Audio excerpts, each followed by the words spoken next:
Саламатсыздар, бүгін біздің тақырып мақсатты айқындау болып табылады. Мақсатты айқындау дегеніміз негізі біздің қалауларымыздан туындап жатады. Қалау өмірде мақсатқа жету үшін қалаудың маңызы өте зор. Күнделікті өмірде адамдар біз бір нәрседен құр қалғандай болып жүреміз. Осы кезде адамды ойландыратын бірақ нәрсе ол арман, мақсат. Яғни біз енді әр сала бойынша арман мақсатымызды айқындап алуымыз керек екен. Сонымен төмендегі 4 сала бойынша арман мақсатты айқындап алайық. Ақша, біріншісі, екіншісі қарым-қатынас, үшіншісі денсаулық және төртіншісі предназначение. Мен бұны өзін өзі табу деп бөліп көрсеттім. Жаздыңыздар ма?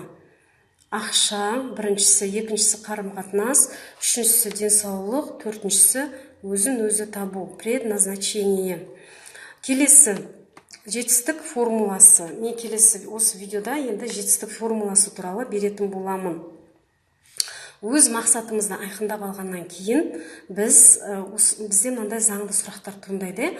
Осы мақсаттарымыздың кейбір неге тез орындалады, кейбірі тіпті орындалмауы да мүмкін деген бір түрлі сұрақтар туындауы мүмкін. Осының ар жағында не жатыр? Бұның ар жағында біздің сеніміміз жатыр, яғни установкамыз жатыр. Бұл деген, яғни сенім эмоция тудыртады, эмоция ойға алып келеді, ойымыз әрекетке апарады. Егер бүгін бізде бір әрекетсіздік жағдайы болса, онда біздің сеніміміз дұрыс емес деген сөз. Яғни біздің установкамыз дұрыс емес деген сөз. Қазіргі психологияда көбіне не айтып жатады? Дұрыс ойла, позитивті ойла, жақсы ойла деп айтып жатады. Бірақ ол осы сөздер қаншалықты дұрыс жұмыс жасайды? Адам дұрыс ойлап кету арқылы өмірін өзгертетін болса, қаншама адамдар осы нәрсені естіп жүр, өмірлерін өзгертіп кетер еді. Бірақ бұл іске аспай жатыр. Не себепті деп ойлайсыздар?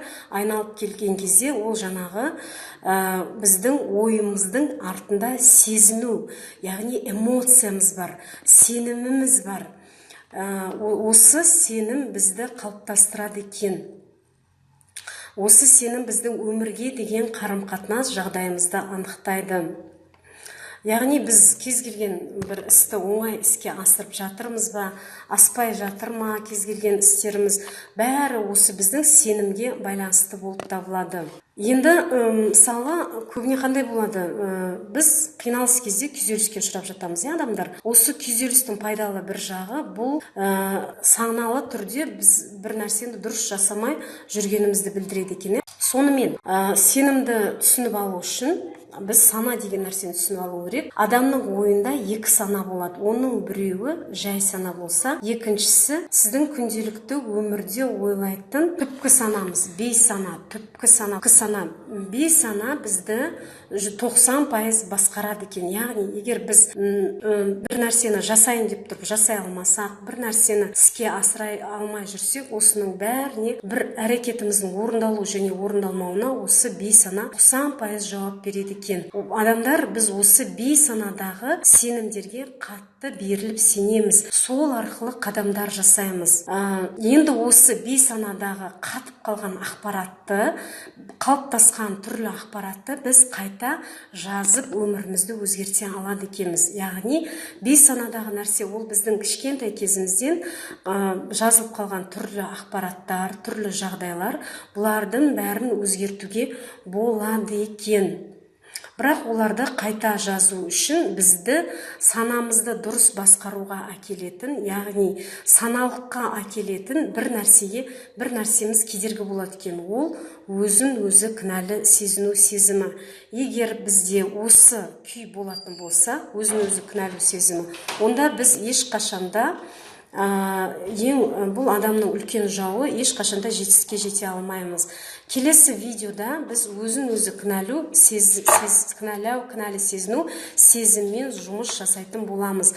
Төмендегі сұрақтарға жауап береміз. Сіз өз мақсатыңызға қатысты қандай да бір күйзелісті сезініп едіңіз, ол қалай байқалды? Тағы да қайталаймын, сіз өз мақсатыңызға қатысты қандай да бір күйзелісті сезініп едіңіз, ол қалай байқалды?